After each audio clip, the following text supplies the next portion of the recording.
Prime Minister Tsipras, Alexis, it's a pleasure for me to welcome you and your delegation. The Middle East's only democracy is proud to welcome the Prime Minister of the world's first democracy. We are conducting the second G2G, the second government-to-government meeting. We are two ancient peoples. We were standing outside the window, and I showed him showed Prime Minister Tsipras the old city of Jerusalem, and I said, "This is our Acropolis." So, the Acropolis and the city of David are the two foundations of much of our modern civilization. And while both Greeks and Jews can justifiably take pride in our rich ancient heritage, we share a common desire to embrace the future. We want to seize the scientific and technological promise of the 21st century, and we also face shared challenges.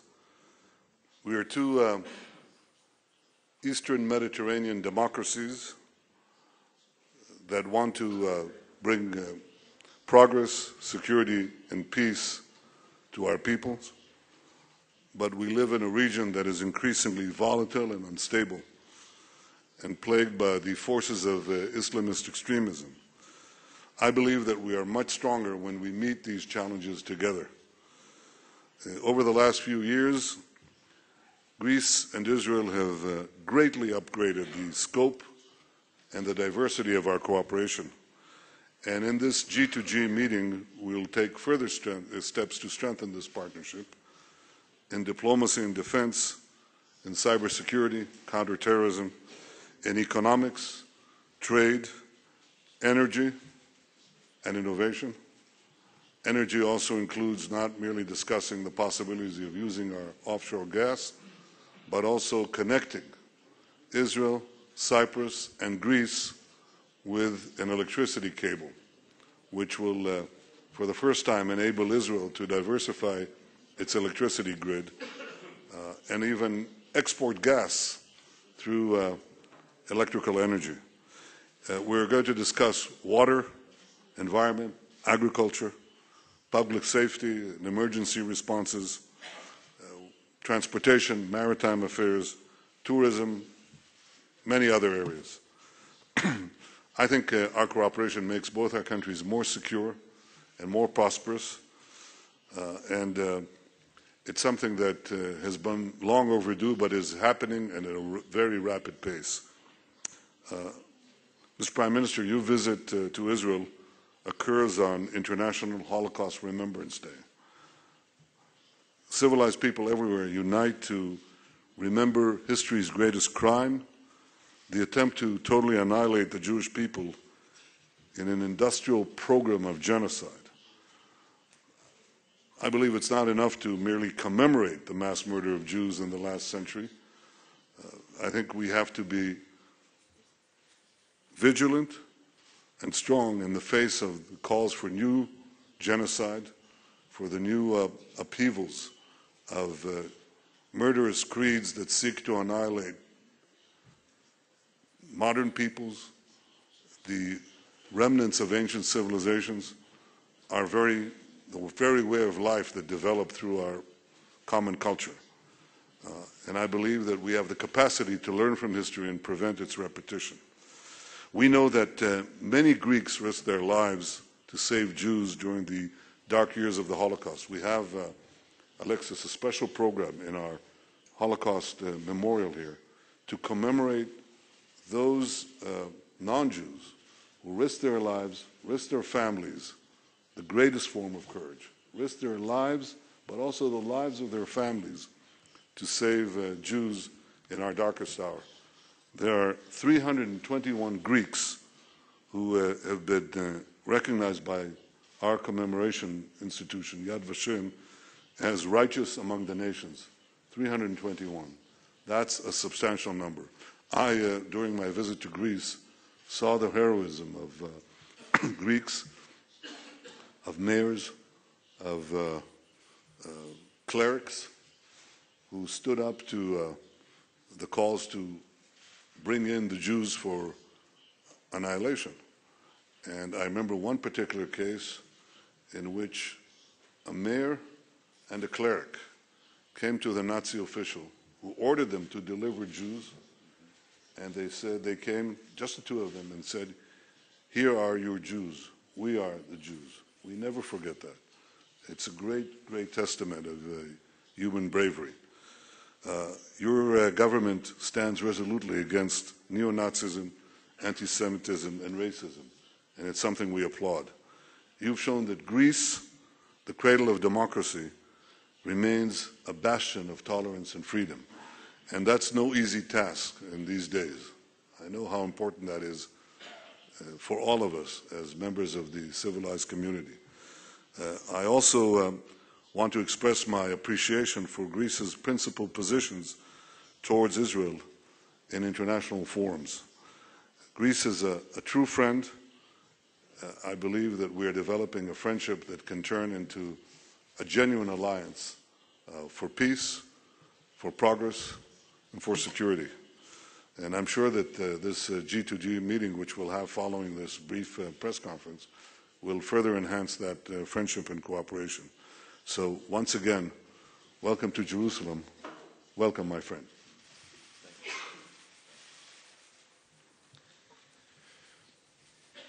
Θα ήθελα να ευχαριστήσω θερμά για την υποδοχή και θα ξεκινήσω και εγώ τις δηλώσεις μου κάνοντας μία αναφορά στη σημερινή μέρα. Διότι σήμερα διεξάγουμε το δεύτερο Ανώτατο Συμβούλιο Συνεργασίας Ελλάδας-Ισραήλ σε μία μέρα ιδιαίτερη, διότι συμπίπτει με τη μέρα του Ολοκαυτώματος. Και θέλω να επισημάνω ότι η διατήρηση ζωντανής και άσβεστης της μνήμης του ιδεχθέστερου εγκλήματος κατά της ανθρωπότητας, κατά του ανθρωπισμού, κατά του ανθρώπινου πολιτισμού, είναι εξαιρετικά σημαντική. Διότι από την ιστορία μας και από όσα συνέβησαν στο παρελθόν, μπορούμε να διαμορφώσουμε συνείδηση για να αποφύγουμε παρόμοιες κακοτοπιές, παρόμοια εγκλήματα κατά της ανθρωπότητας στο μέλλον. Στην Ελλάδα σήμερα, πέραν των άλλων εκδηλώσεων μνήμης που πραγματοποιούνται σε όλες τις μεγάλες πόλεις, η Ελληνική Βουλή για πρώτη φορά σήμερα τιμά τη μνήμη των θυμάτων του Ολοκαυτώματος σε ειδική συνεδρίασή της. Και θέλω, κύριε Πρωθυπουργέ, κυρίες και κύριοι, να πω ότι η χώρα μου, η Ελλάδα, δεν έμεινε ποτέ αμέτωχη στις κρίσιμες στιγμές της ιστορίας. Δεν ήταν ποτέ μια ουδέτερη ζώνη, αλλά πήρε μέρος για να υπερασπιστεί πάντοτε το δίκαιο. Και ο ελληνικός λαός στα δύσκολα χρόνια του ναζισμού αντιστάθηκε, μια πρωτόγνωρη, γενναία, σκληρή και απαράμιλη αντίσταση κατά του ναζισμού. Αυτή η αντίσταση, αν θέλετε, συνιστά και έναν επιπρόσθετο λόγο για την ελληνική πολιτεία να συνεχίσει να δείχνει μηδενική ανοχή στο ρατσισμό και στον αντισημιτισμό. Και θα ήθελα σε αυτό το σημείο να αναφερθώ κι εγώ στους χιλιάδες απλούς ανθρώπους κατά την περίοδο της ναζιστικής κατοχής στην Ελλάδα που δεν δίστασαν να δώσουν τη ζωή τους προκειμένου να υπερασπιστούν τους διωκόμενους, κατατρεγμένους Εβραίους συμπατριώτες τους. Οι μνήμες βεβαίως για μας τους νεότερους είναι από τις διηγήσεις. Είναι όμως ζωντανή η μνήμη στη συλλογική συνείδηση του ελληνικού λαού και της ελληνικής κοινωνίας και πιστεύω ότι οι κυβερνήσεις μας πρέπει να συνδράμουν ώστε αυτή η μνήμη να παραμείνει ζωντανή για να δίνει διδάγματα στους νεότερους. Την επόμενη φορά λοιπόν που θα έρθετε στην Ελλάδα, σας καλώ να επισκεφθούμε μαζί την Θεσσαλονίκη, που ήταν ο τόπος όπου υπήρχε η μεγαλύτερη εβραϊκή κοινότητα στην Ελλάδα, και γιατί όχι να αποτίσουμε μαζί φόρο τιμής στους ανθρώπους που διώχθηκαν και χάθηκαν, έδωσαν τη ζωή τους για να υπερασπιστούν αξίες. Ας έρθω τώρα στα πιο καθημερινά, στα πιο πεζά. Η σημερινή μας συνάντηση ήταν εξαιρετικά χρήσιμη, σημαντική, επικοδομητική. Σήμερα είχαμε το δεύτερο Ανώτατο Συμβούλιο Συνεργασίας, το πρώτο έγινε το 2013, και εκφράσαμε την αμοιβαία βούλησή μας να προχωρήσουμε σε συγκεκριμένες δράσεις συνεργασίας με απτά αποτελέσματα για την ανάπτυξη και την ευημερία των χωρών μας και των λαών μας, αλλά και για την ειρήνη και την ασφάλεια στην ευρύτερη περιοχή. Οι αρμόδιοι υπουργοί των δύο χωρών μας υπέγραψαν σήμερα μια σειρά από κείμενα διμερεί που προάγουν τη συνεργασία μας σε σημαντικούς τομείς κοινού ενδιαφέροντος, όπως είναι μεταξύ άλλων ο τουρισμός, το περιβάλλον, η ενέργεια, η διαχείριση των υδάτων, η καινοτομία, η έρευνα και η τεχνολογία, η αντιμετώπιση της τρομοκρατίας, του οργανωμένου εγκλήματος. Προχωράμε στην προώθηση συγκεκριμένων προγραμμάτων κοινής δράσης. Πρωταρχική σημασίας για μας είναι ο τομέας της οικονομίας. Στο πλαίσιο αυτό υπογράμμισα τη δέσμευσή μας να ενισχύσουμε την προσπάθεια Ισραηλινών επιχειρήσεων να αξιοποιήσουν την πληθώρα επενδυτικών ευκαιριών που προωθούμε στην Ελλάδα. Ξέρετε, το υψηλό μορφωτικό επίπεδο του ελληνικού αλλά και του Ισραηλινού ανθρώπινου δυναμικού αποτελεί μια στέρεη βάση για την ανάπτυξη της συνεργασίας μας, μεταξύ άλλων και στον κέρυας σημασίας τομέα των νεοφυών επιχειρήσεων. Στο πλαίσιο αυτό ιδιαίτερη σημασία έχει η ενίσχυση της κινητήριας δύναμης της οικονομίας, που είναι η έρευνα, η τεχνολογία, η καινοτομία, η μεταφορά τεχνογνωσίας. Θα αναβαθμίσουμε τη συνεργασία μας σε αυτούς τους τομείς. Επικεντρωνόμαστε ήδη στην τεχνολογία υδάτων, στην αφαλάτωση, στην φαρμακευτική βιομηχανία και την βιοτεχνολογία. Επίσης, αποφασίσαμε να εντείνουμε τη συνεργασία μας στον τουρισμό.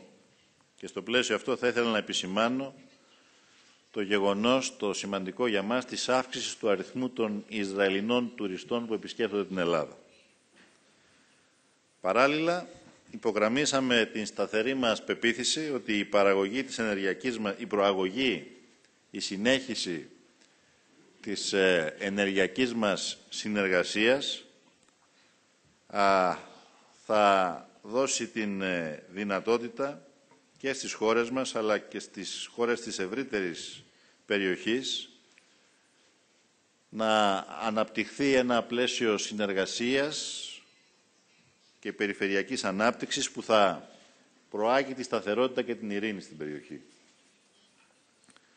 Στο πλαίσιο αυτό συζητήσαμε τόσο για την μεταφορά, την ανάπτυξη δικτύων μεταφοράς φυσικού αερίου από την Ανατολική Μεσόγειο στην Ευρώπη, μέσω τερματικών σταθμών LNG στην Ελλάδα, ή ενδεχομένως εξετάζουμε και το ενδεχόμενο, την πιθανότητα κατασκευής αγωγών όπως ο EastMed. Συζητήσαμε βεβαίως, όπως είπε πριν και ο Πρωθυπουργός Νετανιάχου, το εξαιρετικά σημαντικό έργο μεταφοράς ηλεκτρισμού, το Eurasia Interconnector, μια συζήτηση που πιστεύω θα έχουμε τη δυνατότητα και αύριο στην Κύπρο να την προχωρήσουμε ακόμα περισσότερο. Ασφαλώς μιλήσαμε και για τις εξελίξεις στην ευρύτερη περιοχή, τις εξελίξεις αστάθειας δυστυχώς στη γειτονιά μας, στη Συρία, στη Λιβύη, το μέτωπο της τρομοκρατίας.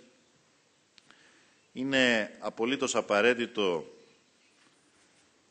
αυτές οι πληγές να κλείσουν, είναι απολύτως απαραίτητο να αναδείξουμε τις διπλωματικές λύσεις και το διάλογο και όχι τις συγκρούσεις. Βεβαίως, συνομιλήσαμε και για το προσφυγικό και τις μεταναστευτικές ροές, μια κρίση που βαραίνει την Ελλάδα, ένα πρόβλημα διεθνές και ασφαλώς ευρωπαϊκό.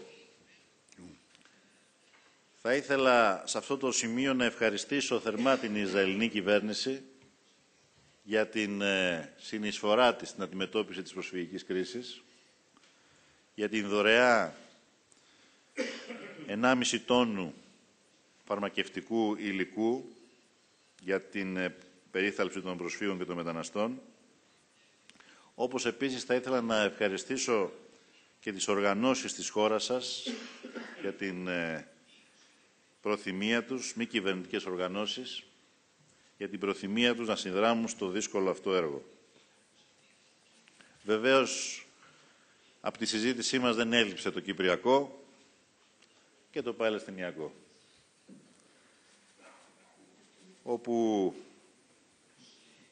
τόσο στο θέμα του Κυπριακού επισημάναμε την ανάγκη μιας δίκαιης βιώσιμης επίλυσης επί τη βάση των αποφάσεων του ΟΗΕ, όσο δε για το Παλαιστινιακό την ανάγκη να ξαναρχίσουν συνομιλίες με στόχο μια λύση δύο κρατών που θα συμβιώνουν ειρηνικά και με ασφάλεια. Βεβαίως γνωρίζετε ότι όταν δύο ηγέτες χωρών που θέλουν να είναι φίλες χώρες συζητούν, πρέπει να συζητούν με ειλικρίνεια. Εξέφρασα λοιπόν στον Πρωθυπουργό, στον φίλο Πρωθυπουργό Νετανιάχου, την ανησυχία μας, την έντονη ανησυχία μας για την αύξηση βίαιων επιθέσεων κατά Ισραηλινών πολιτών, ταυτόχρονα όμως και την ανησυχία μας για το ότι δεν βλέπουμε άμεσα ορατή την προοπτική επανέναρξη των συνομιλιών, καθώς και την άποψή μας ότι αυτή την προοπτική, η πολιτική του επικισμού, τον επικισμό την αποδυναμώνει, δεν την ενισχύει. Η Ελλάδα, μια φίλη χώρα του Ισραήλ, αλλά ταυτόχρονα και παραδοσιακά φίλη χώρα των Παλαιστινίων, θέλει να παίξει έναν δημιουργικό ρόλο στην προώθηση της ειρήνης, της συνεργασίας και πιστεύουμε ότι αυτό γίνεται μόνο μέσα από το διάλογο. Τέλος, είχα την ευκαιρία να υπογραμμίσω ότι η Ελλάδα κάνει σημαντικές προσπάθειες το τελευταίο διάστημα, όχι μόνο να μετατραπεί από μέρος του προβλήματος σε μέρος της λύσης, τόσο για την οικονομική όσο και για την προσφυγική κρίση στην Ευρώπη, αλλά κάνει και μια πολύ σοβαρή προσπάθεια με μια ενεργητική και πολυδιάστατη εξωτερική πολιτική να παίξει ρόλο καταλήτη και σταθεροποιητή στην ευρύτερη περιοχή της Ανατολικής Μεσογείου. Και σε αυτή την κατεύθυνση η επιλογή μας για μια πιο στενή και ουσιαστική συνεργασία με σημαντικές δυνάμεις, περιφερειακές δυνάμεις στην ευρύτερη περιοχή είναι μια στρατηγική επιλογή την οποία θα ενισχύσουμε και σε αυτή την κατεύθυνση τόσο οι διμερείς μας σχέσεις όσο και οι τριμερείς Ελλάδας-Κύπρου-Ισραήλ που θα πραγματοποιηθεί αύριο στην Κύπρο είναι βήματα ουσιαστικά, βήματα που πιστεύω ότι αλλάζουν το πλαίσιο της συνεργασίας των κρατών μας στην ευρύτερη περιοχή με στόχο την ειρήνη, τη σταθερότητα, την οικονομική πρόοδο και συνεργασία. Thank you. The Prime Ministers will now take two questions from each side. Thank you. Welcome to Jerusalem, Prime Minister Tsipras. My question is here, sir. Thank you. The Greek Parliament has voted for a a recognition on a Palestinian state a few weeks ago. My question is whether your government and yourself consider to recognize Palestine as a state for the Palestinian people. Thank you. Excuse me, I will turn to Hebrew to ask the Prime Minister. אדוני ראש הממשלה, אתמול התבשרנו כי צה"ל אומר שיש כבר מספר מנהרות שעוברות מעזה ליישובי העוטף עד ליישובים ממש. השאלה שלי הערב הזה, מה אתה אומר לתושבי עוטף עזה, לאחר שלפני שנה וחצי בסיום מבצע צוק איתן אמרת להם שחמאס מורתע לאחר 50 יום לחימה וכמעט 70 הרוגים, הערב הזה כשהם שומעים את המנהרות שוב מתחת למיטותיהם. תודה.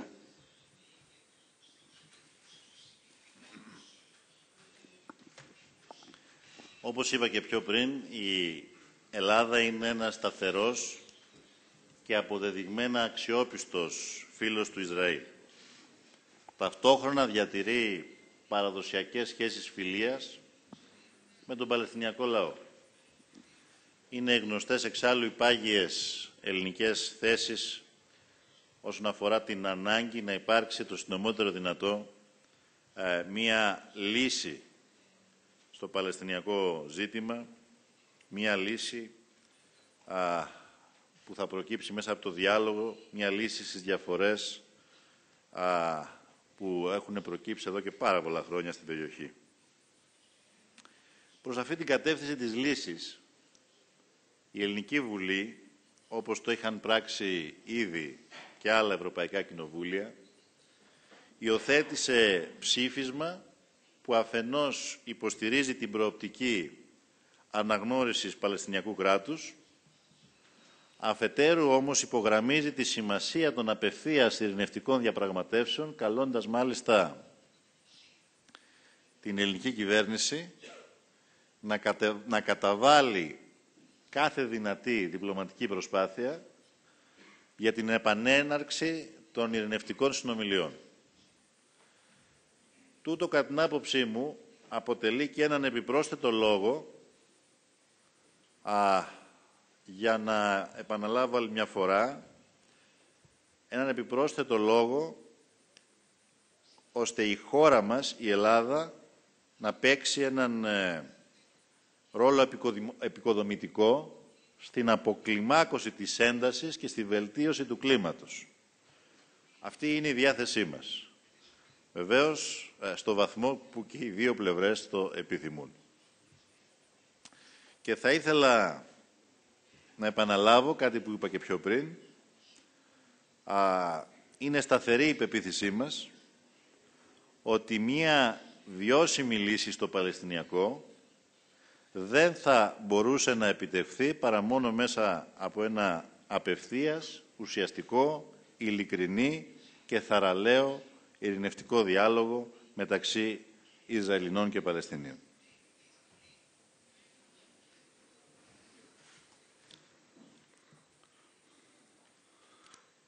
במבצע צוק איתן החמאס תקף את ישראל, והוא הרגיש את נחת זרוענו. אנחנו פעלנו בעוצמה רבה. מאז ראינו שהוא נזהר מאוד לתקוף את ישראל, לא יורה רקטות, הוא פועל נגד אלה שמנסים לירות עלינו או לתקוף אותנו מתוך הרצועה.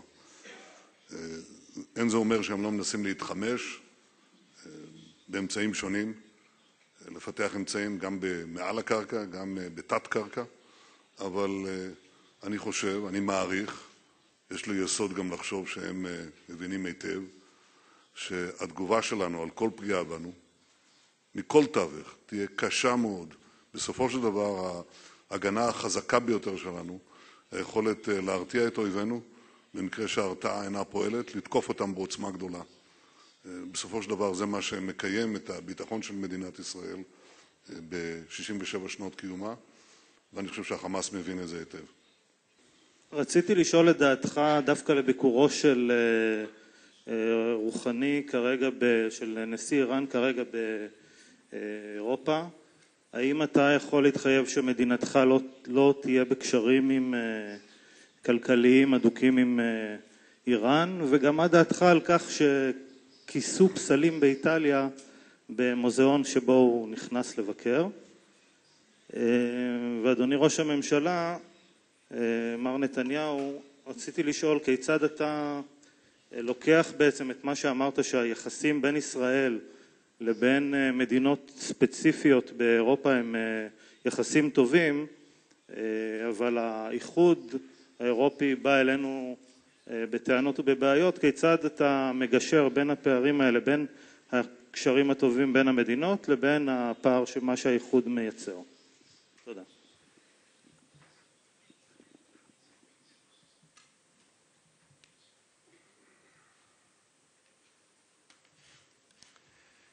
Ξέρετε, η Ελλάδα είναι μια χώρα που θέλει να παίζει έναν επικοδομητικό ρόλο γέφυρας ανάμεσα σε διαφορετικούς πολιτισμούς.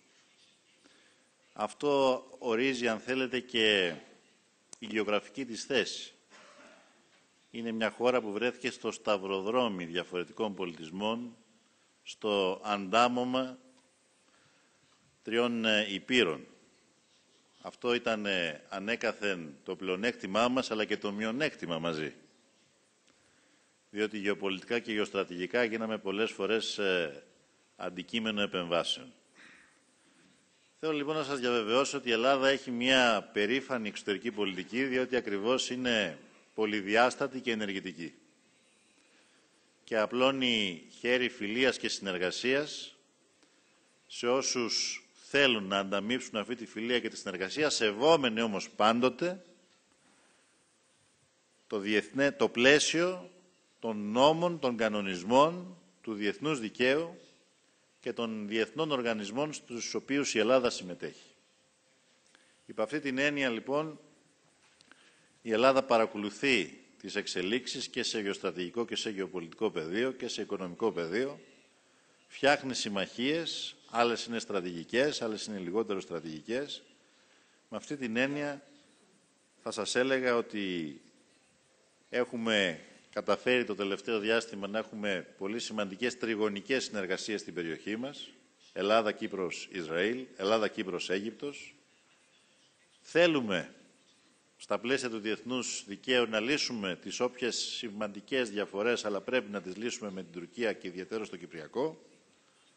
Και ταυτόχρονα θέλουμε να έχουμε σχέσεις και με μια σειρά χώρες, είτε του αραβικού κόσμου, είτε χώρες που είναι πιο μακριά από εμάς, που έχουν όμως μια ιστορική αναφορά, όπως το Ιράν, που είπατε πιο πριν. Σεβόμενοι όμως πάντοτε το πλαίσιο του διεθνούς δικαίου και απαιτώντας και από τους συνομιλητές μας να σέβονται τους διεθνείς κανόνες, τους κανονισμούς του Οργανισμού Ηνωμένων Εθνών ή τις διεθνείς συμφωνίες. Σε ό,τι αφορά το δεύτερο σκέλος του ερωτήματός σας, θα σας πω ότι εμένα αυτό με παραξένεψε. Να είστε βέβαιος ότι εμείς στην Ελλάδα δεν πρόκειται ποτέ να καλύψουμε τα αγάλματα του αρχαιοελληνικού πολιτισμού, διότι θεωρούμε ότι έχουν από μόνα τους μια ιδιαίτερη αξία. Η πολιτισμική αυτή κληρονομιά δεν ανήκει σε κανέναν, δεν ανήκει και άρα δεν προκαλεί καμία κοσμοθεωρία ή καμία θρησκεία, διότι είναι μια παγκόσμια πολιτισμική κληρονομιά που πρέπει να σεβόμαστε.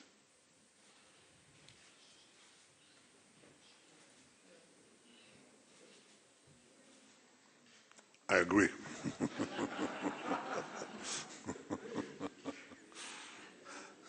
היחסים בין ישראל ומדינות רבות באירופה הם יחסים טובים, יש ערכים משותפים, יש אינטרסים משותפים. אתם מקבלים הוכחה ברורה לזה היום בביקור שמתקיים כאן ובביקור בפסגה המשולשת שתהיה מחר בקפריסין.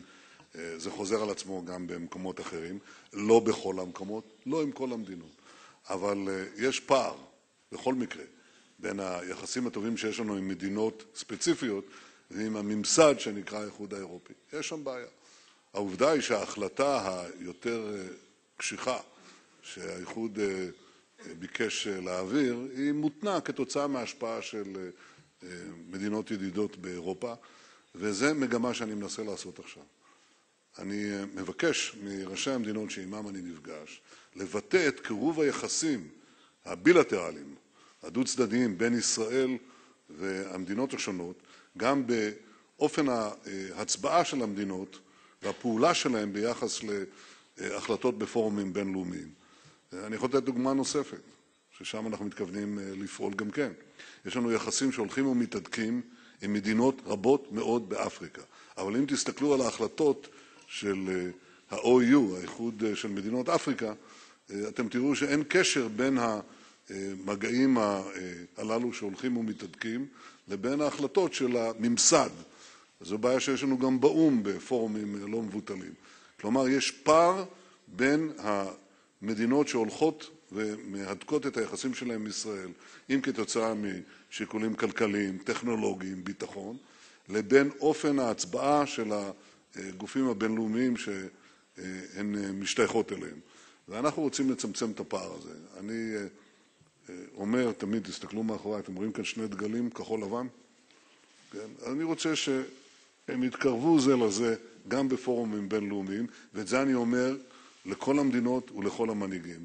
זה תהליך, זה ייקח עוד זמן, אבל אני מאמין שאנחנו הולכים בסופו של דבר בכיוון הנכון. כי הידוק היחסים עם המדינות עצמן, בסופו של דבר יבוא לביטוי גם ביחסים עם הגופים הבינלאומיים שהמדינות חברות בהם. Ερώτηση για τους δύο πρωθυπουργούς, λοιπόν, ζητώ συγγνώμη αν βιάστηκα. Ακούσαμε τον πρωθυπουργό του Ισραήλ να μιλά με εγκομιαστικά λόγια για την πρωτοφανή αλληλεγγύη που έδειξε η ελληνική κοινωνία σε δύσκολες εποχές για τους Εβραίους. Είναι μια αλληλεγγύη που δείχνει και τώρα. Αναδύεται και τώρα, όταν πολλοί άνθρωποι, κυρίως στα ελληνικά νησιά, διακινδυνεύουν ακόμα και τη ζωή τους για να σώσουν μικρά προσφυγόπουλα. Θα ήθελα να ρωτήσω αν πέρα από τη συζήτηση για το συριακό πρόβλημα που είναι η πηγή, όπως φαίνεται, των προσφυγικών ροών που πιέζουν αυτή τη στιγμή την Ελλάδα, συζητήσατε τον ενδεχόμενο ανάληψη κάποιων πρωτοβουλειών, γιατί οι καταστάσεις πια είναι οριακές, και θα ήθελα να ρωτήσω ειδικότερα τον Έλληνα Πρωθυπουργό πόσο καιρό πιστεύετε ότι μπορεί η Ελλάδα να αντέξει τη διαχείριση ενός προβλήματος που την ξεπερνά, να καταβάλει υπέρμετη προσπάθεια, όταν φαίνεται ότι αυτή η προσπάθεια δεν είναι εκτιμητέα όσο θα περίμενε κανείς.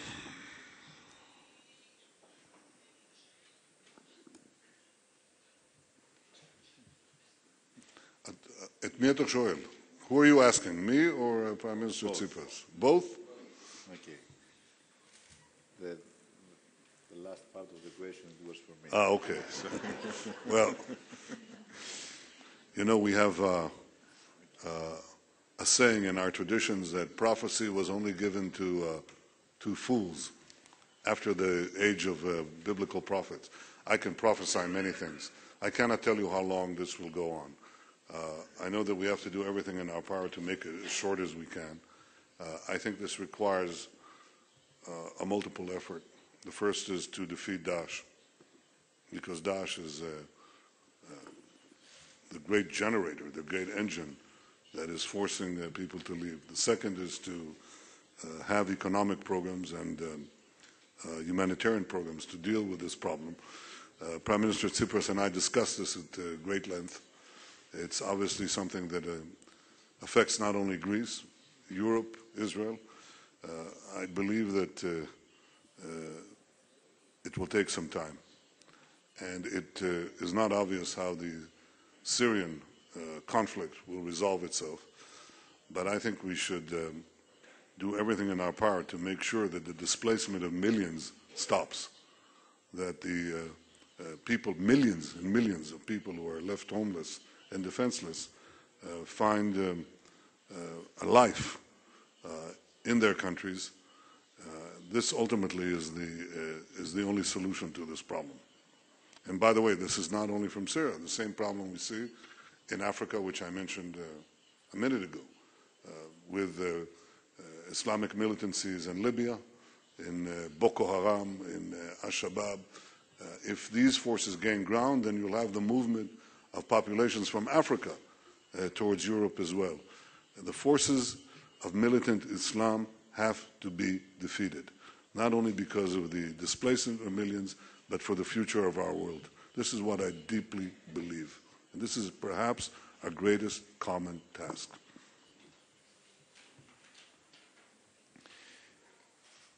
Σε ό,τι αφορά το σκέλος του ερωτήματός σας για το πόσο μπορεί να αντέξει η Ελλάδα, εγώ θα προσέθετα και η Ευρώπη αυτή την κρίση την προσφυγική, η απάντηση είναι ότι η Ελλάδα τους τελευταίους μήνες, τον τελευταίο χρόνο, δέχεται μια πίεση πολύ μεγαλύτερη από τις αντοχές της.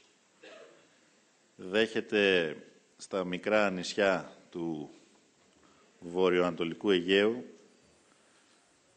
την μεγαλύτερη μετακίνηση πληθυσμών από το Δεύτερο Παγκόσμιο Πόλεμο και μετά, το μεγαλύτερο προσφυγικό κύμα, τη μεγαλύτερη προσφυγική κρίση.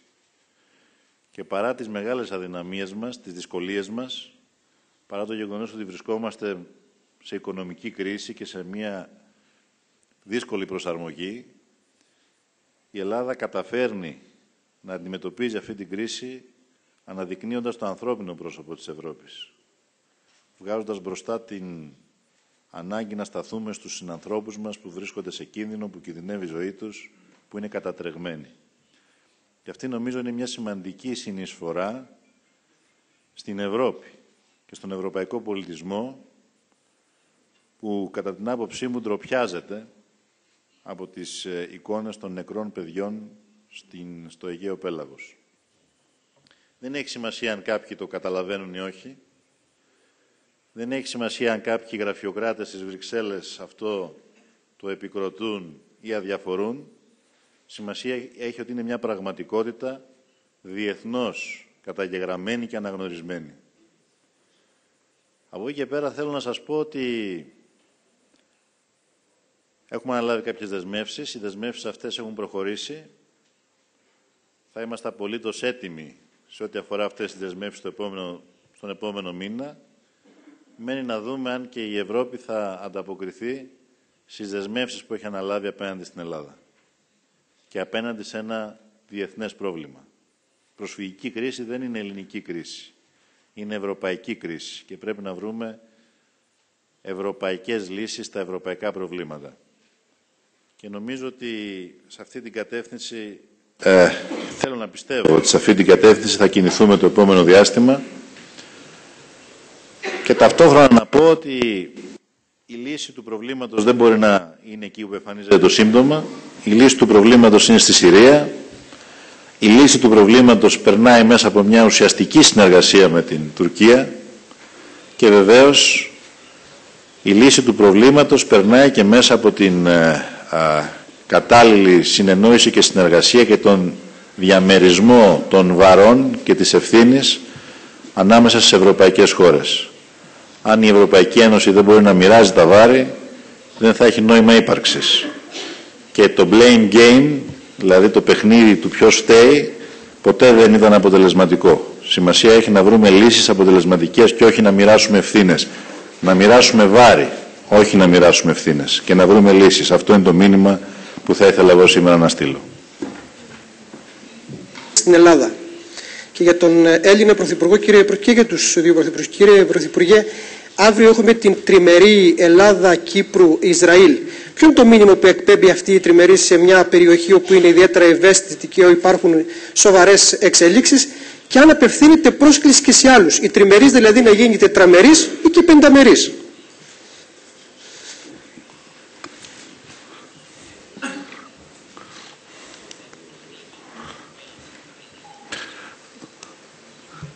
We're discussing a number of fields. And the first one is energy, as you can imagine, because we were lucky. Israel had no natural resources, and so for 60-some years we had to rely on this natural resource, our wits and our innovation, and that's good. But now we found that we have not manna from heaven, but gas under the seas. And our friends in Cyprus had the same great fortune. And we are discussing how to cooperate, Cyprus and Israel, with the possibility of the involvement of Greece as well, as Prime Minister Tsipras said. So this is the first thing, including the electricity cables. We have issues of transportation that we want to, and tourism.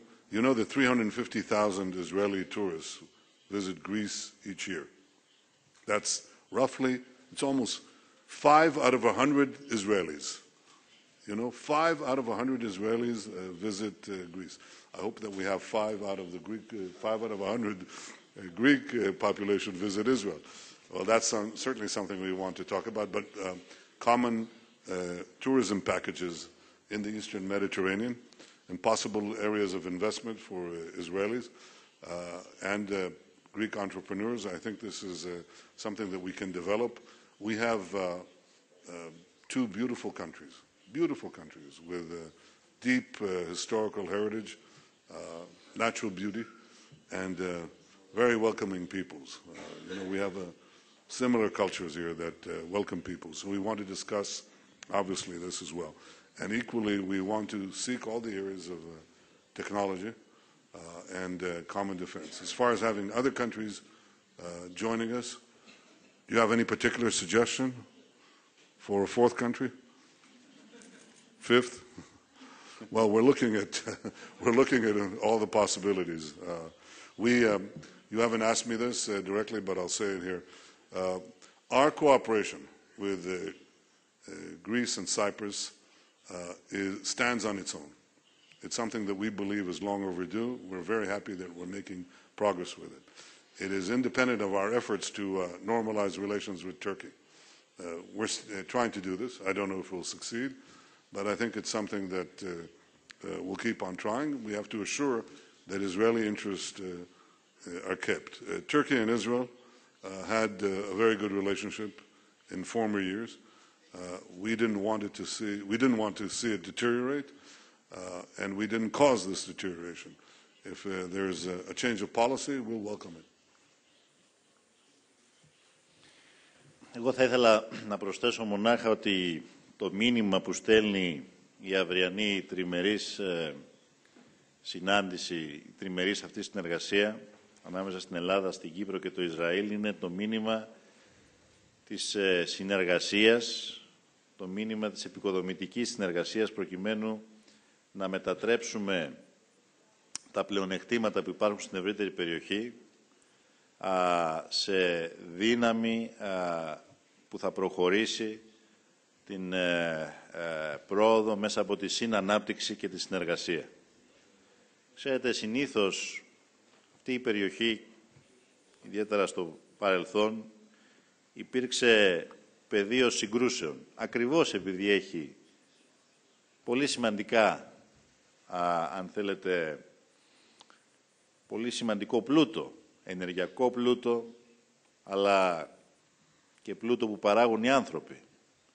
Μέσα από το εμπόριο, μέσα από την παραγωγή, μέσα από τις δυνατότητες των νέων τεχνολογιών.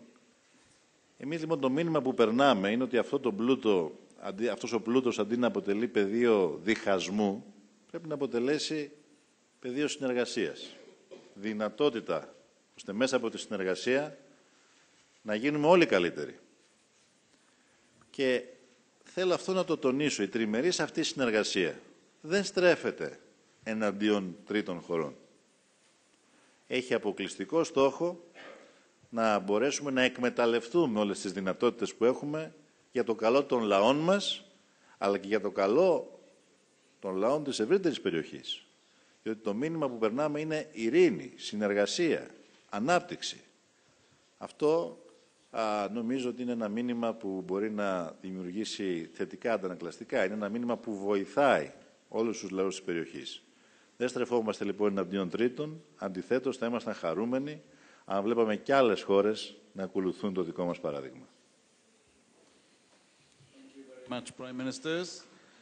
The Prime Ministers and the Ministers are kindly requested to go to the podium for the official joint photograph. Okay. We request that the press wait till the Prime Ministers and Ministers have taken their places on the podium.